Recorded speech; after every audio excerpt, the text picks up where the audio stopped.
Dear students, Assalamu alaikum. Hope that you will be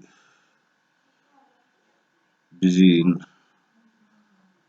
your learning process,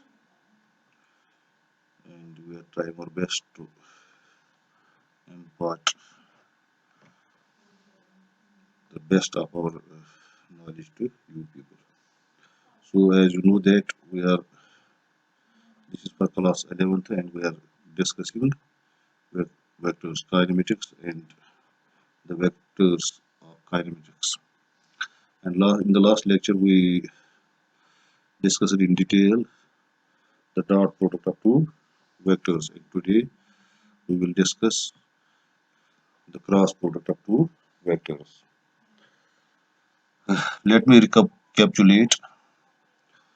As I told you, when a vector is multiplied by a real number n, we get a vector whose magnitude is n times the magnitude of the vector e. If we multiply a vector a by n, then the vector which we get is its magnitude is n times the magnitude of vector n. Its direction is same as that of e. Similarly, when a vector is any vector is suppose vector e is multiplied by a scalar s, we get another vector SA, and the magnitude of SA is S times the magnitude of A, and its direction is same as that of A. And you know that when momentum P is multiplied by, when we multiply velocity V by mass M, we get a momentum P. Momentum P is a vector, and its magnitude will be M times the magnitude of velocity vector V, and the direction of momentum P will be the same as that of V. Now the question arises, when we multiply a vector by another vector, what do we get? As I told you, we may get a vector again, or we may get a scalar. If we get a scalar, then we have to take the dot product, and if we get a vector, we have to take the cross product. And we have I have already discussed with you the dot product of two vectors, their properties, and geometrical representation of the dot product. And today we are going to discuss the cross product of two vectors. So when do we take cross product? It is also known as a vector product. The dot product is also known as a scalar product. So we take the cross product of two vectors only when we get again a vector. So the cross product or vector product of two vectors A and B is another vector C, whose magnitude is equal to the product of magnitudes of the two vectors A and B and the sine of the smaller angle between them. It is represented by A cross B. Cross product is represented by A cross B and is read as A cross B.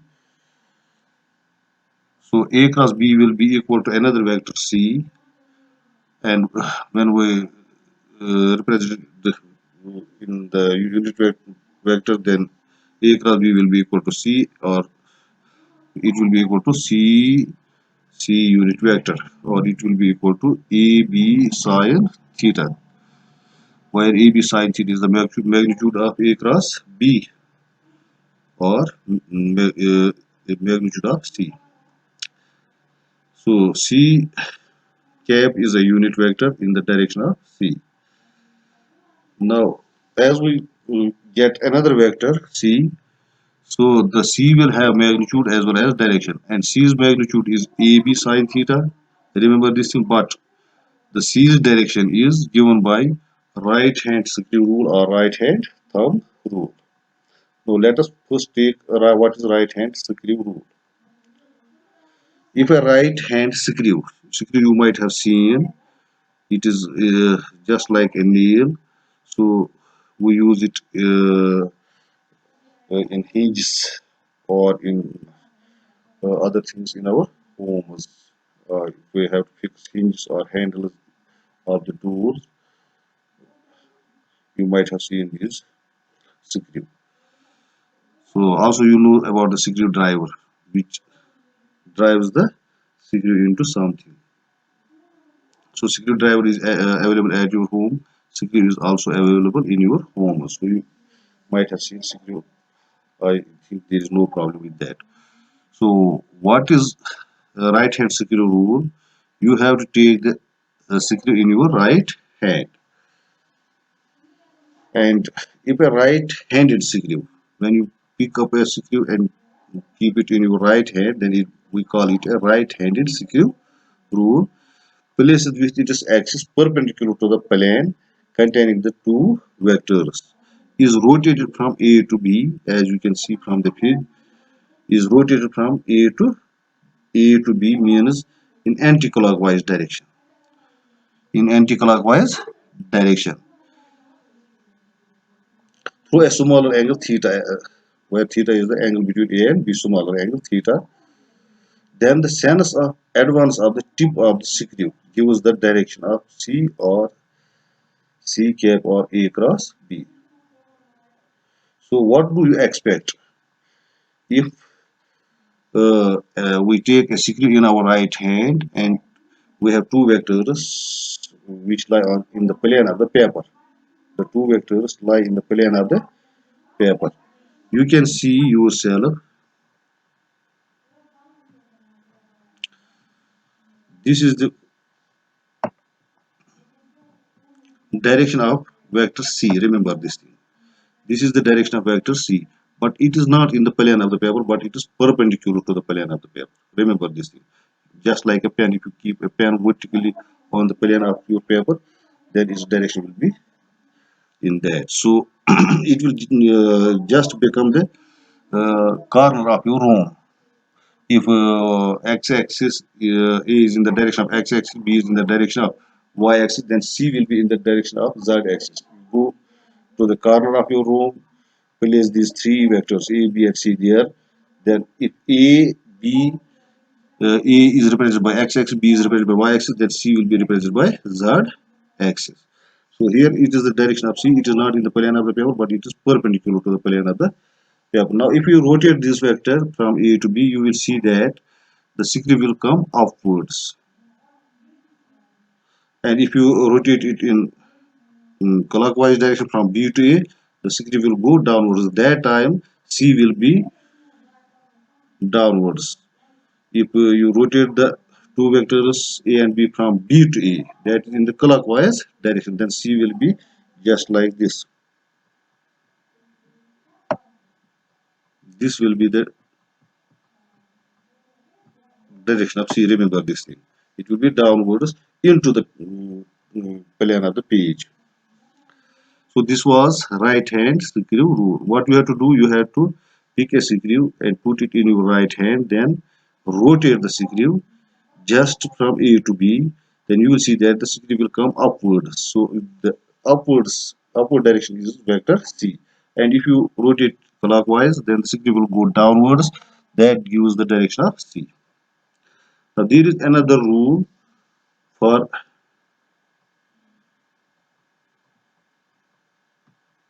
describing a vector, that is right hand thumb rule. Right hand thumb rule or right hand screw rule. Right hand screw rule, I told you. Now what is right hand thumb rule? If we curl the fingers of our right hand in such a way that they point in the same direction of rotation of the vectors from A to B through the smaller angle theta, then the thumb will point in the direction of C or C cap or A cross B. It is just same. If you rotate, as you can see in the anti-clockwise direction, then C will come upwards. And if you rotate if you rotate it from A to B, then C will come upwards. And if you rotate from B to A, then you can see you have to put your thumb of your finger downwards. So that time C will be downwards. So thumb gives the direction of vector C. Now geometrical interpretation of cross product of two vectors. As I told you, geometrical interpretation of dot product of two vectors. Now we will discuss geometrical interpretation of cross product of two vectors. Now let us consider two vectors A and B represented both in magnitude and direction by OP and OQ, and let theta be the smaller angle between them as shown in figure. You can see from the figure. We have two vectors. One is represented by OP and that is A, and another is represented by OQ, that is B, and theta is the angle between the two vectors A and B. Now what we do, join. Now complete the parallelogram O, P or Q. Now join P and Q to get a diagonal. P and Q to get a diagonal PQ. After that we draw QN. It is perpendicular here. Remember this thing. It is perpendicular. We have to draw QN perpendicular OP. Now A cross B, as I by the definition, A cross B is equal to vector C, and the magnitude of A cross B is equal to AB sine theta. AB sine theta, unit vector C, and the magnitude of A cross B is equal to magnitude of C, that is equal to AB sine theta magnitude of C, and magnitude of C is equal to 1 because C is a unit vector.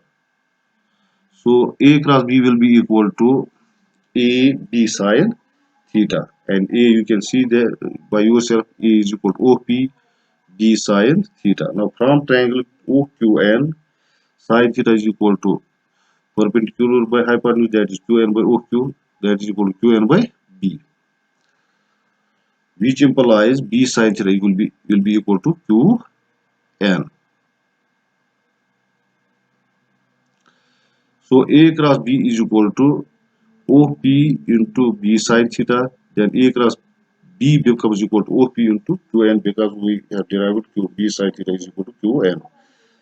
This implies A cross B is equal to length into breadth, that is area of parallelogram OP or Q. We know that area of parallelogram is equal to base into altitude. Base into altitude. So OP is the base and QN is the altitude. Thus, the magnitude of the cross product of two vectors is equal to the area of the parallelogram whose two sides are represented by the two vectors. Remember this thing. The cross product, the magnitude of the cross product of two vectors is equal to the area of the parallelogram whose two sides represented the two vectors. Again, A cross B is equal to OP into QN, and this if we multiply this by 2 and divide by 2, we get 2 into 1 by 2 OP into QN, and this will be equal to 2 into area of triangle OQN because area of triangle is equal to 1 by 2 base into altitude. 1 by 2 base into altitude is the area of the triangle OQP. Thus, the magnitude of cross product of two vectors is also equal to twice the area of a triangle whose two sides are represented by the two vectors. We know the triangle of vectors and parallelogram of vectors. If the two vectors are represented by the two sides of a triangle, then the cross product of the two vectors will be equal to twice the area of the triangle. And if the two vectors are represented by the two sides of a parallelogram, then the cross product of the two vectors will be equal to the area of the parallelogram. Now special cases. Case first. When the two vectors are parallel, that is when the angle theta between them is 0, then A cross B will be equal to AB sine theta, that is equal to 0 because sine theta is equal to 0. So when the two vectors are parallel, then the cross product of the two vectors is equal to 0. As in case of dot product, the dot product of two vectors, when the angle between them is 0, is not equal to 0, but it is equal to AB, but cross product is equal to 0. The magnitude of A cross B will be again 0. Now for unit vectors, I cross I will be equal to magnitude of I into magnitude of I cos theta, because I and I are along x-axis, so the angle between I and I is 0. So magnitude of I is 1, magnitude of I is again 1, and cos 0 is 0, so it will be equal to 0.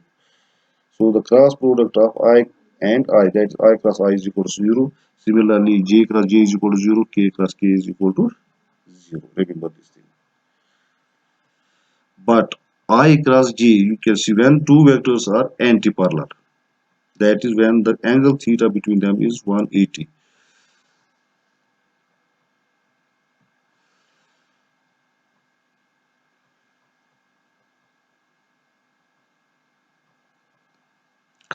So when the angle theta between them is 180, then A cross B will be equal to AB sine 180. Sine 180 is again 0, so A cross B will be 0. Cross product of two vectors when the angle between them is 0 or 180 is 0. But the dot product of two vectors when the angle between them is AB or minus AB. Remember this thing because cos 180 is minus 1. For unit vectors I cross I will be equal to magnitude of I sine 180, that will be 1 into 1 into 0, that is 0. Similarly j cross j will be 0 and k cross k will be 0. When the two vectors are perpendicular to each other, that's when the angle theta between them is 90. Then A cross B will be equal to AB sine 90. That will be equal to AB C cap. Or the magnitude of A cross B will be equal to AB sine 90 and magnitude of C, that will be sine 90 is 1. So C is 1, it will be AB. For unit vectors, I cross J will be equal to magnitude of I, magnitude of J sine 90 K. Because unit vector in the direction of C is K. Remember that because C is in the direction of Z axis. If A and B are in the direction of X and Y axis, then K will be in the direction of Z axis. So it will be equal to 1 into 1 into 1 into K, that is K. So I cross J is equal to K. Similarly, J cross K is equal to I and K cross I is equal to J. Now properties of cross product. The first property is cross product of two vectors is anti-commutative. The first property of dot product is they are commutative. That is A dot B is equal to B dot A, but A cross B is not equal to B cross A, but minus B cross A. Remember this thing. Because if you want to explain it, if the A cross B is equal to C, then direction of C is upwards. Then B cross A, then we have to rotate the vector from B to A.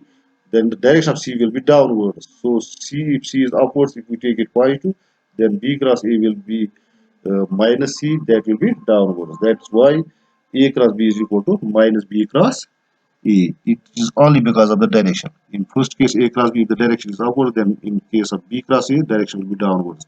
So A cross B is equal to minus B cross A. So the first property of the cross product of two vectors is that they are cross product is anti-commutative. Dot product is commutative, but cross product is anti-commutative.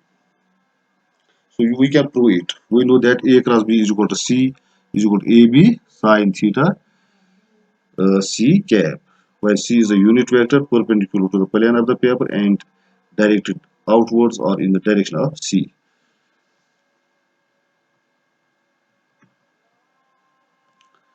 Now B cross A is equal to D is equal to BA sine theta is equal to sine theta D unit vector, where D is a unit vector perpendicular to the plane of the paper and directed inwards, that is opposite to C.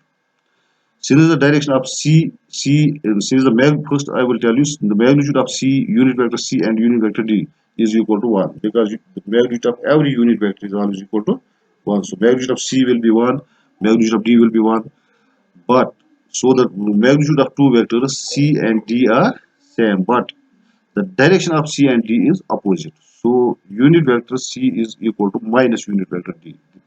They are opposite vectors. So D or D will be equal to minus C. When we substitute D is equal to minus C in equation 2, we get B cross A is equal to D is equal to B A sine theta minus C is equal to minus B A sine theta C cap. But B A sine theta C cap is equal to A cross B. So minus B cross A will be equal to AB sine theta. From first and third, we get A cross B is equal to minus B cross A. The another property of cross product of two vectors is cross product of two vectors is distributive. Dot product of two vectors is also distributive, and cross product of two vectors is also distributive. That is A dot B plus C is equal to A dot B plus A dot C. Similarly, A cross B plus C is equal to A cross B plus A cross C. This is the distributive property of cross product of two vectors. Cross product of two vectors is not associative. A dot B dot C can be equal to A dot B dot C, but A cross B cross C is not equal to A cross B cross C. Now let me give you examples of cross product of two vectors. The first example of cross product of two vectors is, we know that tau is equal to R cross F cross vector R cross F, where R is a position vector and F is a force vector.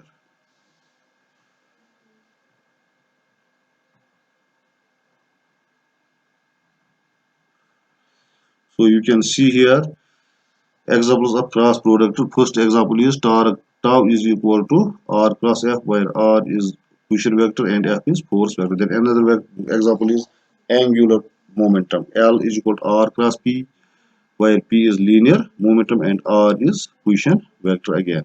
Similarly, linear velocity V is equal to omega cross R, where R is radius vector or again position vector and omega is angular velocity. Similar, we have linear acceleration is equal to angular acceleration or R cross alpha, where alpha is angular acceleration and R is position vector or radius. You can give so many examples. We as in case of linear motion we have force, and in case of rotational motion we have torque. The what force does, force brings a body into linear motion, and what torque does, it brings a body into rotational motion. Similarly, in case of linear motion we have linear momentum P, whereas in rotational motion we have angular momentum L. In case of linear motion we have velocity V, linear velocity V, and in case of rotational motion we have angular velocity V, omega.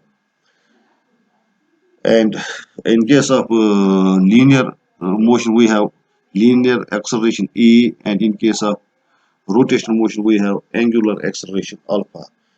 Those things you will learn inshallah in the next chapter. I am not going to discuss that now. Our tomorrow topic will be inshallah motion in a plane, and this we are going to discuss tomorrow. Motion in a plane and projectile motion. I hope you will enjoy this lecture. See you inshallah tomorrow. Thank you for watching.